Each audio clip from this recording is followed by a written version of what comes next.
Welcome to Dr. Jennifer Lanterman, Associate Professor, Department of Criminal Justice at University of Nevada, Reno. She has a lot of titles, so bear with us here. Faculty Associate, the Grant Sawyer Center for Justice Studies, and a new title, Director of the School of Social Research and Justice Studies. Congratulations on this Thank new you. position. So, what does this directorship involve? So at the University of Nevada, Reno, we have a few schools that organize departments around a particular mission and vision. The School of Social Research and Justice Studies is a unit that brings together the departments of Communication Studies, Criminal Justice Sociology, and then the Judicial Studies, Justice Management Programs, and the Grant Sawyer Center for Justice Studies, collectively to engage in an interdisciplinary exploration of social issues and justice related issues. And there is a communications and media aspect to that. Yes. That is really great Yeah. because that very seldom happens. Mm-hmm. Just as an aside, I just finished writing an article yesterday, and the article is basically about media and crime. Mm-hmm. But when I had to do the check off box, which area it wouldn't allow me to do both. Like I wrote it in on the side because come on, people learn about criminal justice often through the media and often through not factual media. So it's really important that we take that into consideration. I agree. We are currently in the early stages of developing an edited collection of essays regarding communication and narrative about crime, victims, and offenders. And these mutually reinforcing processes of individual and community level communication, narrative generation about these particular issues broadly defined, and how the individual and community level communication and narrative generation influences policy. And it's a truly interdisciplinary project that is taking a different exploring those issues of crime and victimization and status as an offender through a truly interdisciplinary lens that helps us understand how we think about and respond to these phenomena are often driven by external information that is coming to us through media rather than information that is evidence-based or coming to us from research. So a few years ago, you were a Fulbright scholar in Sweden. What was your Fulbright project? So it evolved over time. This is I learned the hard way about the challenges of international research and ethics approval outside of the United States. Just a different process. It can be more comprehensive, just different, more bureaucratic in a lot of ways.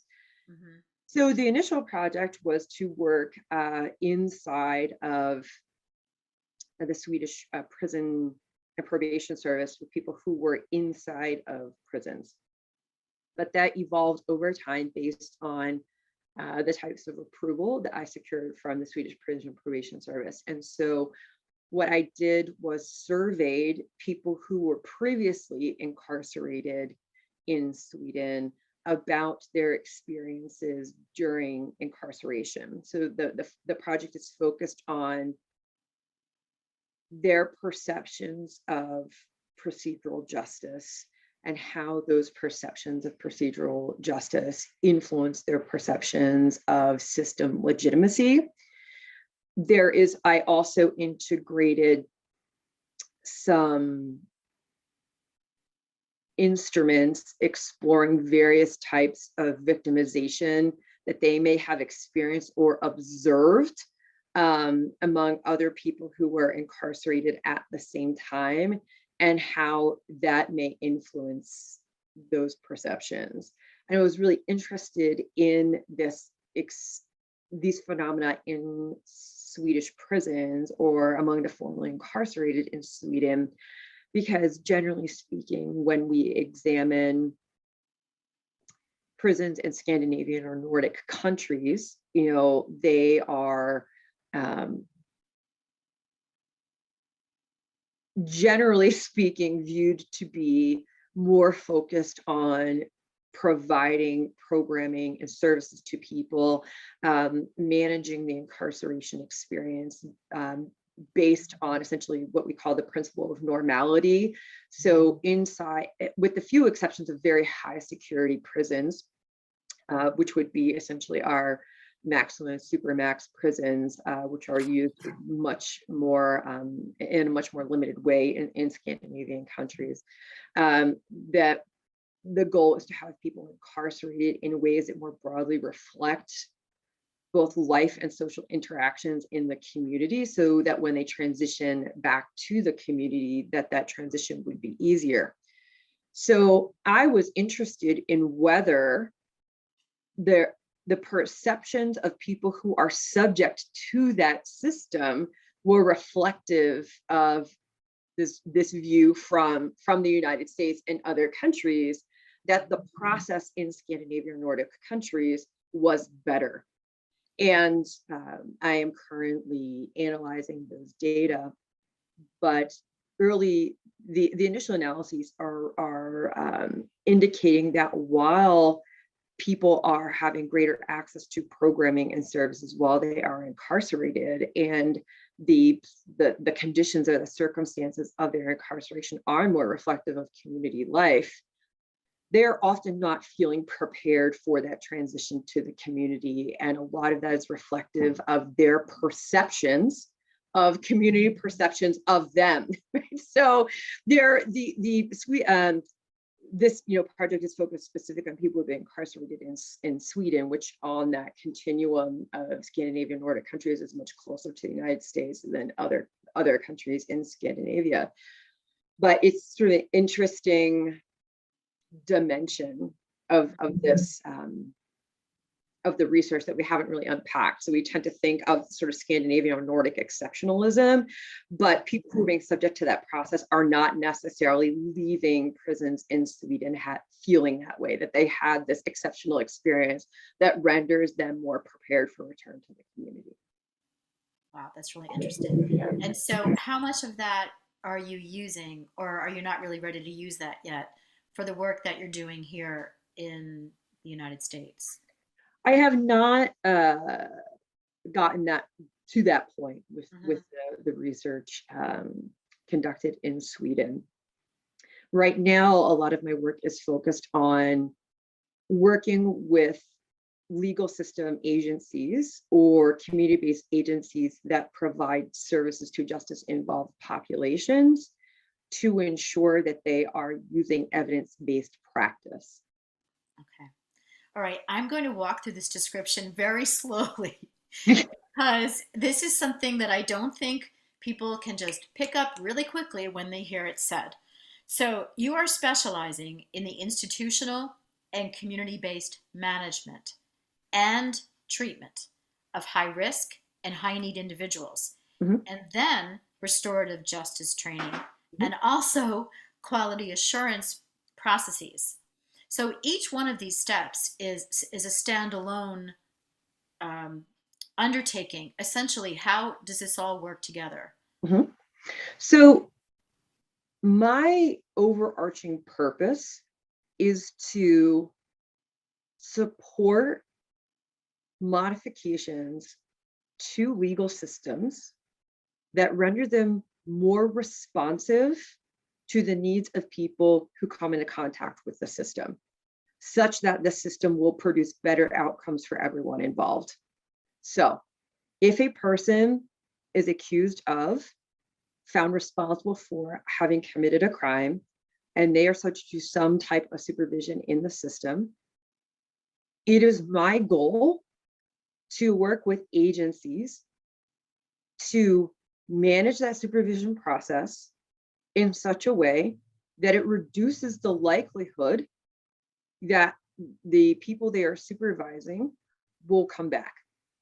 So that means working in a essentially with the risk needs responsivity model at the beginning, targeting your resources to the highest risk offenders in the system, and tailoring your interventions to their specific criminogenic need based on the severity of those respective needs.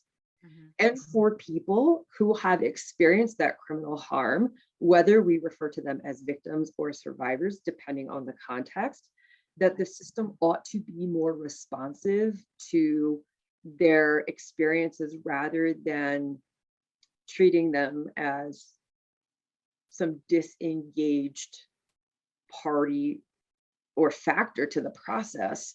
Right. Because so much of the way that the conventional legal process functions is to essentially, based on the work of Nils Christie, like taking that crime away from the people who are involved and making it the property of the state. And so what that essentially does is it kind of sidelines a victim. And so there are some procedural benefits to that. So if we are interested in equal protection under the law and due process for criminal defendants, there is a benefit there. But crime touches the lives of a lot of people. And so what we wind up having is a system that is in some ways, at least on paper, really focused on procedural protections for defendants. But often what that does is it ignores and does not substantively respond to the effect of the crimes that they're prosecuting, to the people who are direct or indirect victims of those crimes. And so restorative justice, when managed well, is a process that can produce positive outcomes for both victims and offenders. But the caveat there is that some of the way that restorative justice currently operates is a black box. So there's some work we need to do to understand the causal mechanisms of how restorative justice produces positive, neutral, or negative outcomes. We need to better understand and, in my opinion, regulate to a degree training of restorative conference facilitators and have processes in place to monitor restorative processes to ensure that they are at least not doing harm. So overall, collectively, all of these bodies of research, while they seem really sort of distinct, are all working together to say, hey, how can we get the system to be more responsive to the needs of the people who are coming into contact with it so that they stop coming into contact with it? Right. It sounds simple. It sounds simple. There are a lot of barriers to that type of work. Right. Well, it seems that you're very successful because you are this year's winner of, I'm going to read the whole thing, the American Society of Criminology's Division on Corrections and Sentencing's Marguerite Q. Warren and Ted B. Palmer Differential Intervention Award. So, of course, this is an amazing accomplishment. People don't realize it's the American Society of Criminology, but it's the world, really, because the world is involved in ASC. So this is really amazing. Really, congratulations on Thank this. you. Can you explain what is meant by differential intervention? Yeah. So traditionally, the way that the legal system post-conviction, so we're largely talking about the corrective enterprise, whether that's in prisons and jails or probation and parole, has responded to people is essentially a one-size-fits-all approach. And what the research tells us is that if the goal is to reduce the likelihood that people return to the system, that one size fits all is not the productive course of action. Instead, what we would want is targeted interventions guided by the level of risk of reoffending and the level of need across dynamic criminogenic need areas to reduce the likelihood that people will reoffend. So the Differential Intervention Award is focused on the work of people who are trying to shift agencies, whether they are institutional or community-based, working with adults or juveniles, regardless of offense type, to shift those agencies and their practices and their programs from that traditional one-size-fits-all approach to that a more nuanced, targeted intervention approach and all the things that come with that. So in order to do that, you're going to have to modify your risk assessment process. In order to do that, you might have to do some organizational change work. In order to do that, that might involve surveying an organization. In order to do that, that might involve getting agency executive leadership on board with that enterprise in the first place. That now it makes sense. All right, so you are certainly busy these days. What do you do for fun? And do you have any time for fun? Do I have time and do I make time are different questions. Ah, So, yes. so work will take as much time as I give it. And my natural inclination is to give it as much time as possible, which in some ways has been useful to me because it contributed to productivity, but in other ways is not useful and probably in the long term not sustainable. So I have always been pretty strict with boundaries to ensure that I have time to run. I'm a runner. I love it. And it is something that I enjoy. It is good for my health, but it is also a way that I manage stress. So I have always, no matter what else was going on, made sure that time for running was built into my schedule. I enjoy reading outside of work, although when you're reading all day long, I mean, that can be a little challenging, but I make sure that every day I have some opportunity, at least for 5-10 minutes, to read non-work related material, although it's not necessarily what people would consider recreational reading. No, I'm not really into fiction, so I read a lot of history and material that's really procedural or legal in nature, that's not directly related to my work, but that is relaxing to me. And I live in a place where there's a lot of opportunity for outdoor activity. And my family likes to get outside, so we try to get out at least one day on the weekend. And so that has required on my part a willingness and an ability to establish, communicate, and maintain some boundaries and just say no when necessary. All right, I've got one last question for you. So you're a Jersey girl, Mhm. and you've been in Nevada for a while. Mhm. What do you miss most about New Jersey and about Newark and about Rutgers and Newark and just that whole triangulation of life in our area? So I've lived in Nevada for 9 years now, and before that, I lived in Florida for 2 years. After more than 30 years in New Jersey, and it's very different. Um, New Jersey is unique in a lot of ways, and as a person who was born and raised there and then lived there well into adulthood, I'm thoroughly socialized, in essentially Northern New Jersey subculture, if you will. And one of the things that I have found that is socially and professionally very different is in Northern New Jersey, they draw these distinctions between how they feel about people personally and how they feel about people professionally. And so, you can work together to get things done, regardless of who the other parties are. And that's just what you do.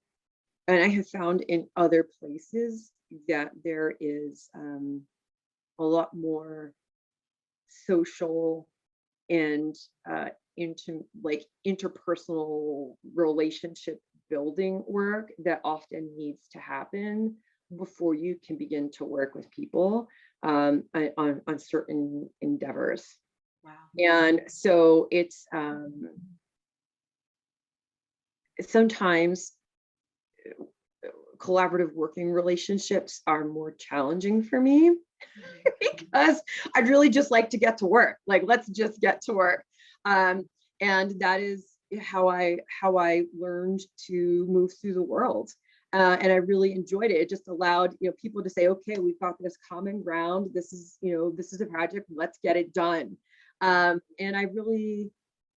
I miss the directness of interactions, and I've come to learn how that directness is viewed differently in other parts of the country. Um, so it's been a real learning experience for me in that respect. Well, I hope you come back and visit soon. Yeah, once once longer distance travel feels safer, I really I used to get home at least once a year. And that hasn't really been an option, the last couple of years. Right. So I need to make a pilgrimage home. I always feel a little better after I've spent some time with my feet on the ground in New Jersey. Exactly. And have like a bacon or a Taylor ham, egg and cheese on a hard roll. You know, I'm not I know You're I'm not gonna say Taylor ham something girl? sacrilegious. Yeah, I'm not a Taylor ham person, but pizza is very different in other parts of the country. Yeah. And so other places I have lived, I have actively sought out pizza parlors owned by people who are originally from New Jersey.